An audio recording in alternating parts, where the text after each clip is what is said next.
ಈ ಪ್ರೀತಿ ಯಾಕೆ ಭೂಮಿ ಮ್ಯಾಲೆ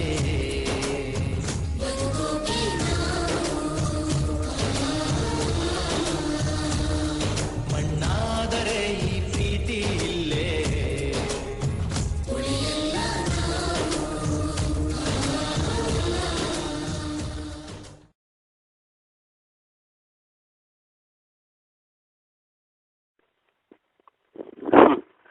ಬಿಟ್ಕೊಟ್ಬಿಟ್ಟೆ ಕಣ್ರಿ. ವಡಾಫೋನ್ ನೆಟ್ವರ್ಕ್ ತಗೊಂಡೆ, ಆದರೆ ನಿಮ್ಮನ್ನೇ ಫಾಲೋ ಮಾಡ್ತೇನಂತ ಮನಸ್ಸಿನಲ್ಲೂ ಅನ್ಕೊಂಡಿರ್ಲಿಲ್ಲ.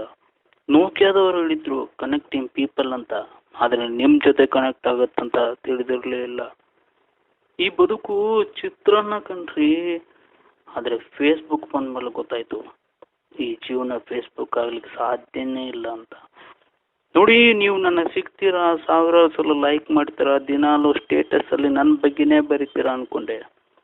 ಆದರೆ ಆ ದಿನ ಬರಲೇ ಇಲ್ಲ. ನನಗೇನು ನಿಮ್ಮನ್ನು ಇಂಪ್ರೆಸ್ ಮಾಡ್ಬೇಕಂತ ಆಸೆ ಇಲ್ಲ ರೀ. ನನಗೆ ಗೊತ್ತು ನನ್ನ ಜೀವನಕ್ಕಿರೋದು ಒಂದೇ ಪ್ರೊಸೆಸರ್ ಅಂತ, ಅದೇ ಈ ದಿಲ್, ಹೃದಯ, ಹಾರ್ಟ್ ಅಂತಾರಲ್ಲ ಅದು. ಆದರೆ ನೀವು ಮಾತ್ರ ಟಚ್ ಸ್ಕ್ರೀನನ್ನು ಪ್ರೆಸ್ ಮಾಡೋ ಹಾಗೆ ನನ್ನ ಹೃದಯನ ಪ್ರೆಸ್ ಮಾಡಿ ಹೋಗ್ಬಿಟ್ರಲ್ಲ. ಆ ನೋವಲ್ಲೂ ಒಂದು ಸುಖ ಇದೆ ಕಣ್ರಿ. ನೋಡಿ, ಈ ಫೇಸ್ಬುಕ್ಕಿಂದ ಲಾಗೌಟ್ ಆಗಿ ಪಾಸ್ವರ್ಡ್ ಮರುತ್ತೆ ಅಂತ ಸುಳ್ಳು ನೆಪ ಹೇಳಿ ಜೀವನ ಮಾಡೋದಕ್ಕಿಂತ ನೆಟ್ವರ್ಕ್ ಇಲ್ದಿರೋ ಪ್ಲೇಸ್ಗೂ ಹೋಗಿ ಆ ನಿಮ್ಮೊಂದು ಲೈಕನ್ನೇ ನೆನಪು ಮಾಡಿಕೊಂಡು ಜೀವನ ತಡ್ತೀನಿ. ಬಿಟ್ಕೊಟ್ಬಿಟ್ಟೆ ಕಣ್ರಿ. ಈ ಆಂಡ್ರಾಯ್ಡ್ ಫೋನು, ಶೋಕಿ ಸ್ಟೇಟಸ್ಗಳು, ಆ ಲೈಕ್ಗಳು, ಕಾಮಿಡಿ ಕಾಮೆಂಟ್ಸ್ಗಳು, ಆ ಬಿಕನಾಸಿ ಇಂಟರ್ನೆಟ್ ಪ್ಯಾಕೇಜ್ಗಳು ಗೊತ್ತಾಗೋಯ್ತು ಕಣ್ರಿ ನೀವು ನನಗೆ ಸಿಗಲ್ಲ ಅಂತ.